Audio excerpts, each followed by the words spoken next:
So experiment number 3 deals with the torsional vibration. So torsional vibration is totally undamped here. So it is totally undamped. Undamped in the sense there is no viscous oil or there is no resistance for the vibration which you are imparting. So all the vibrations are being carried out without any force of restriction between them. So that is why it is called as undamped. And this is a more simpler system when you compare to the other one. Okay, when you compare to the other one, this is the most simpler system. Just you have a rod like this.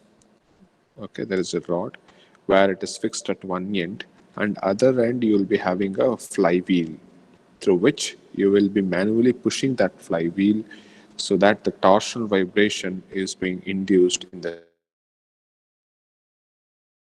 parameters of it. Okay, so let us look into the procedure. Fix the bracket at a convenient position along the lower beam. So there will be a bracket which holds this particular shaft at a particular point. So wherever, like, you can see the experimental setup here.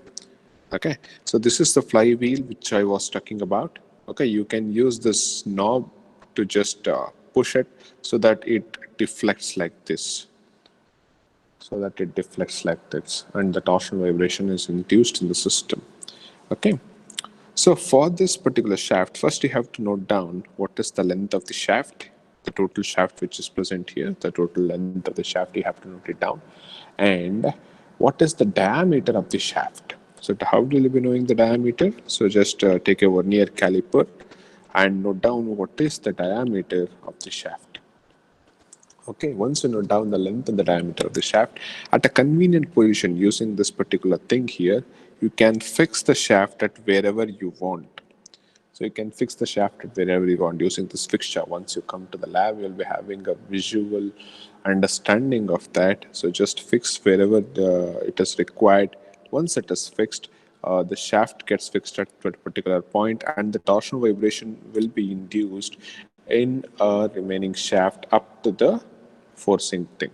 Okay, only that particular shaft would be under the torsion. So this is how it goes for the different lengths. For the convenience, say first you have to take the readings for around 20 centimeters. Next you have to take the reading which is trial 2 for the 40 centimeter length. Next, for the last one, you have to take the entire shaft reading, and there you will complete 3 readings. Okay, this is how you have to take. You have to just deflect the thing, okay, and take the number of oscillations required and time taken for the 10 oscillations, as in case of the previous experiments also. So what is the time taken? What is the time taken for 10 oscillations? So that you have to note it down. Okay, so what is the time taken for the 10 oscillations? That particular thing you have to note it down. So this is what it is. Okay, all the procedure I have just explained out as it is. Now let's go to the calculation part. What the different parameters that you will get from the experiment? One thing, you'll get the shaft diameter, which is 3.2 into 10 to the power of minus 3.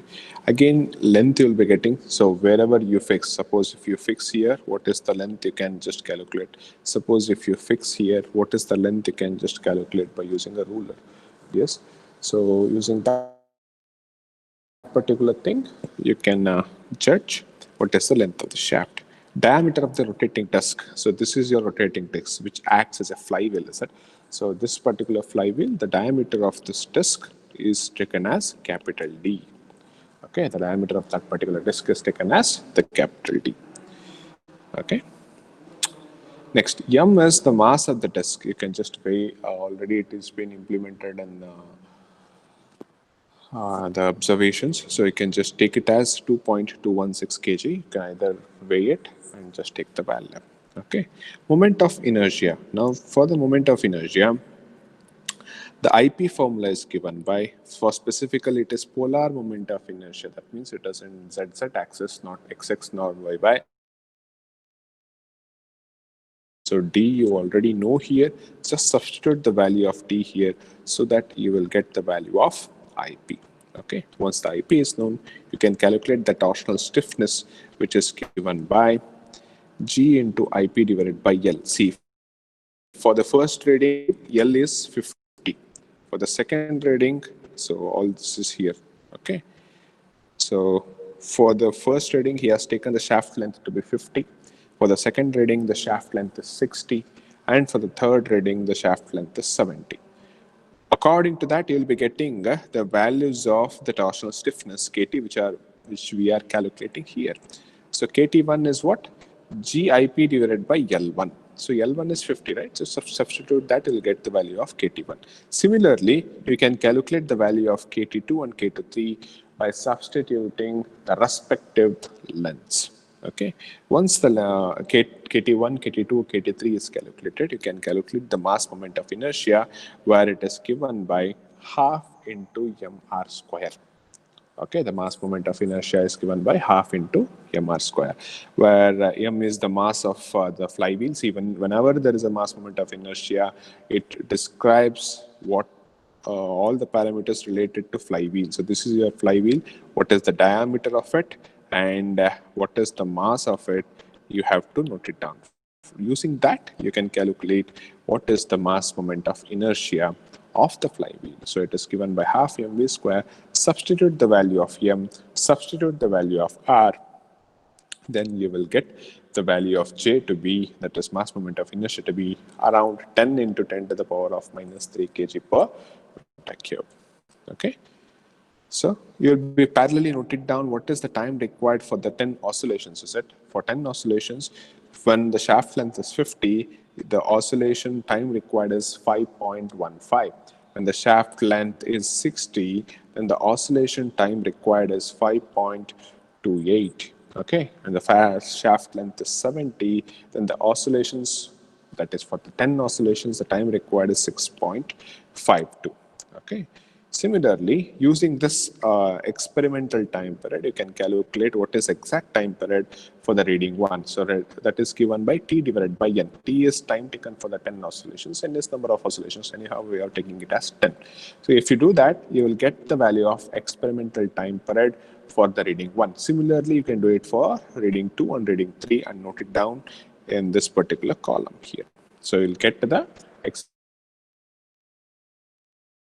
Once you have calculated the experimental time period, now you move on to the theoretical time period. So theoretical time period is given by this particular formula here. It is 2 pi into square root of J divided by KT. The value of J you have calculated, the value of KT you have calculated for the three different trials or readings for respective. For the first time period, just substitute the first KT.